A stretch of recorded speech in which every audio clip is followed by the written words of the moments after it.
Hi, എല്ലാവർക്കും സുഖമാണെന്ന് വിശ്വസിക്കുന്നു. എല്ലാവരും ജോലിയൊക്കെ കഴിഞ്ഞിട്ട് സുഖമായിട്ടിരിക്കുന്നുണ്ടാവും. അപ്പോൾ പിന്നെ നമുക്ക് വിശേഷങ്ങൾ എന്തൊക്കെയാണെന്ന് നോക്കിയാലോ.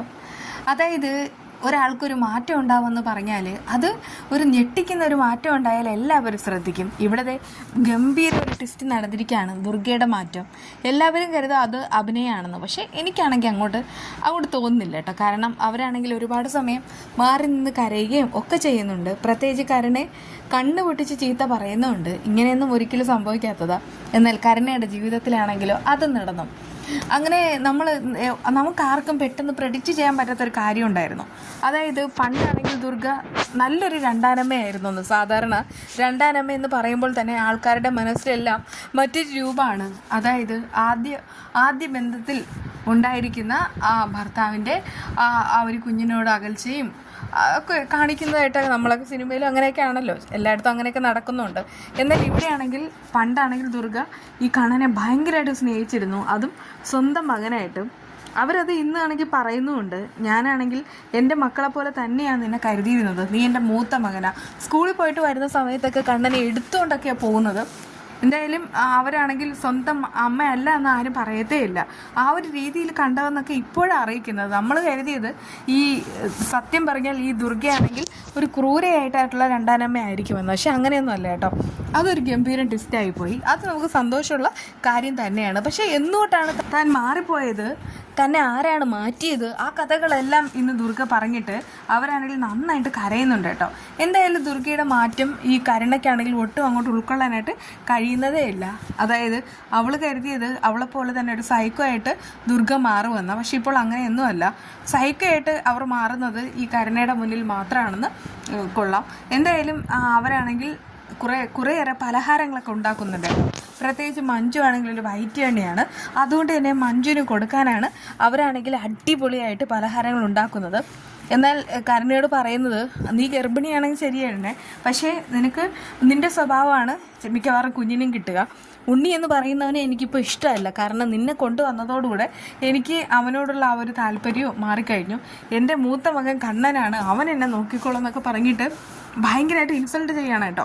അങ്ങനെ പലഹാരങ്ങളെല്ലാം മഞ്ജുവിന് വേണ്ടിയിട്ടാണ് ഉണ്ടാക്കിയിട്ടുള്ളത്. മഞ്ജു ഗർഭിണിയാണല്ലോ. അങ്ങനെ പലഹാരമായിട്ട് വീണ്ടും മഞ്ജുവിലെ അടുക്കിലേക്ക് വരികയാണ്. ആ സമയത്ത് പക്ഷേ അവരെ ഞെട്ടിച്ചുകൊണ്ട് മഞ്ജു പറയുന്നുണ്ട്, എനിക്കങ്ങ് വേണ്ട, നിങ്ങളുടെ ഉദ്ദേശം എന്താണെന്ന് മനസ്സിലായി.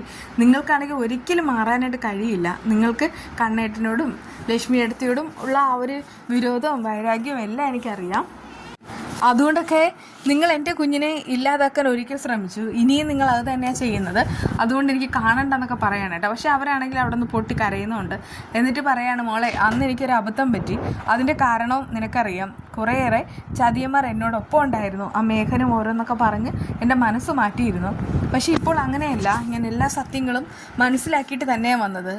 സത്യം പറഞ്ഞാൽ ഈ പ്രഗ്നൻ്റ് ആയിരിക്കുന്ന സമയത്ത് നിന്നെ എനിക്ക് നോക്കണമെന്നുള്ളത് എൻ്റെ അവകാശമാണ്. കാരണം ഞാൻ നിൻ്റെ അമ്മയാണ്. അത് മോള് മനസ്സിലാക്കണം. എന്തായാലും മോളും ഒരമ്മയാവാൻ പോവല്ലേ, അതുകൊണ്ടൊക്കെ പറയാണ്, എന്നോട് ക്ഷമിക്കണം. ഞാൻ എന്തായാലും ഇത് നിനക്ക് തരാൻ വേണ്ടി വന്നതാണ്, നീ എന്നോട് ക്ഷമിക്കാതെ ഞാൻ പോവില്ലെന്നൊക്കെ പറഞ്ഞിട്ട് അവരാണെങ്കിൽ ഭയങ്കരമായിട്ട് കരയാണേ. ആ സമയത്ത് അപ്പോഴേക്കും സാഗർ അങ്ങോട്ട് വരികയാണ് കേട്ടോ. മഞ്ജു ആണെങ്കിൽ അമ്മയോട് പരുഷമായിട്ട് സംസാരിക്കുന്നതൊക്കെ സാഗർ കാണുകയും കേൾക്കുകയും ഒക്കെ ചെയ്യുന്നുണ്ട്. നേരത്തെ അവർ ചെയ്തതെല്ലാം സാഗറിൻ്റെ മനസ്സിലുണ്ട്. പക്ഷേ ഇപ്പോൾ അവർ കുറച്ച് മാറിയെന്നൊക്കെ സാഗറും വിശ്വസിക്കുകയാണ്. അതുകൊണ്ട് തന്നെ അവർക്ക് അനുകൂലമായിട്ടുള്ള കാര്യങ്ങളൊക്കെയാണ് മഞ്ജുവിനോട് പറയുന്നത്. പക്ഷെ മഞ്ജു അറിയിക്കുന്നുണ്ട്, അമ്മ വേണ്ട സാഗരേട്ട, ഇവർ ചതിക്കും, ഇവർ ഉറപ്പായിട്ട് ചതിക്കും എന്നൊക്കെ. അപ്പോഴേക്കും സാഗർ പറയുന്നുണ്ട്, സാരമില്ല, എന്തായാലും ഇവർ മാറിയെന്നാണ് തോന്നണേന്ന്. ഇനിയിപ്പോൾ സാഗറിൻ്റെ വക്കാലത്തിൽ മഞ്ജു ദുർഗയോട് ക്ഷമിക്കാൻ കുറേയേറെ ചാൻസ് ഉണ്ട് കേട്ടോ. എന്നാൽ ഈ ദുർഗയ്ക്ക് ഒരുപാട് കുറ്റബോധം ഉള്ളതുകൊണ്ട് തന്നെ അവർ വെറുതെ ഇരിക്കുന്നില്ല. അടുത്തത് മഹാലക്ഷ്മിയുടെയും കണ്ണൻ്റെയും കുഞ്ഞിന് വേണ്ടിയിട്ട് അവർ കുറച്ച് ഡ്രസ്സും കാര്യങ്ങളും ഒക്കെ മേടിച്ചിട്ടുണ്ട് കേട്ടോ. അങ്ങനെ ഡ്രസ്സും എല്ലാം മേടിച്ചിട്ട് അവർ നേരെ പോകുന്ന ഹോസ്പിറ്റലാണ്. അവിടേക്ക് പോകുന്ന സമയത്ത് മഹാലക്ഷ്മിയോട് പറയുന്നുണ്ട്, ഞാൻ കുറേ കുഞ്ഞുടുപ്പുകൾ കൊണ്ടുവന്നിട്ടുണ്ടെന്ന്. എന്നാൽ ഇപ്പോൾ മഹാലക്ഷ്മിയുടെ സർവ്വ അധികാരവും നമ്മുടെ ലേഖയ്ക്കാണുള്ളത്. അതുകൊണ്ട് തന്നെ ലേഖ അതൊന്നും മേടിക്കാനായിട്ട് കൂട്ടാക്കുന്നില്ല. കുഞ്ഞിന് ആവശ്യമുള്ളതെല്ലാം ഇവിടെയുണ്ട്, നിങ്ങൾ വെറുതെ അഭിനയിക്കുക, നിങ്ങൾ ഒരിക്കലും മാറില്ല, അതുകൊണ്ട് ഇത് കൊണ്ടുപോകും എന്നൊക്കെ ഇങ്ങനെ പറഞ്ഞിട്ട് ദേഷ്യപ്പെടുകയാണ്. ആ സമയത്ത് അത് കണ്ടിട്ട് മഹാലക്ഷ്മിക്ക് സങ്കടമാവാണ്. മഹാലക്ഷ്മി പക്ഷേ ഓക്കെയാണ്. കാരണം അവൾക്കാണെങ്കിൽ അങ്ങനെ ആരോടും വിരോധവും വിദ്വേഷവും ഒന്നും കൂടാനായിട്ട് കഴിയില്ല, അറിയേയില്ല. ഏതാണ്ട് ഒരു നന്മമരമാണ് മഹാലക്ഷ്മി എന്ന് എല്ലാവരും പറയണേ. എനിക്കും അങ്ങനെയൊക്കെ തന്നെ കേട്ടോ തോന്നണേ. എന്തായാലും ഈ നന്മമരമായ മഹാലക്ഷ്മി ദുർഗയെ അമ്മയായിട്ടൊക്കെ സ്വീകരിക്കുകയാണ്, കണ്ണൻ്റെ അമ്മയായിട്ട് തന്നെ സ്വീകരിക്കുന്നുണ്ട്. അങ്ങനെ അവൾക്ക് ആ ഒരു സ്നേഹം ഉണ്ട് താനും. അതേസമയം ലേഖയ്ക്കാണെങ്കിൽ ഒന്നും വിശ്വസിക്കാൻ കഴിയുന്നില്ല കേട്ടോ. ഇതെല്ലാം കണ്ടിട്ട് കരുണയ്ക്ക് ആകെ അസൂയ മുത്ത് നിൽക്കുകയാണ്. ഏതാണ്ട് ദുർഗയെ കൊല്ലാനുള്ള ആ ഒരു ദേഷ്യവും കാര്യവും ഒക്കെ ഉണ്ട്. പ്രത്യേകിച്ച് അവൾക്ക് കിട്ടാത്ത സ്നേഹമെല്ലാം ഈ പറയുന്ന ദുർഗ ഈ മഹാലക്ഷ്മിക്ക് കൊടുക്കുകയാണ്. അതുമാത്രമല്ല, മഞ്ജുവിനെ മകളായിട്ട് സ്വീകരിച്ചു കഴിഞ്ഞു, സാഗറിനെ മരുമനായിട്ട് സ്വീകരിച്ചു.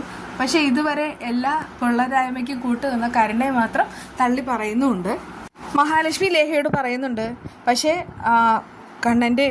ഉണ്ണിയുടെയും മഞ്ജുവിൻ്റെ അമ്മയുണ്ടല്ലോ, അവരാണെങ്കിൽ മാറിയെന്ന് തന്നെ എനിക്ക് തോന്നുന്നത്.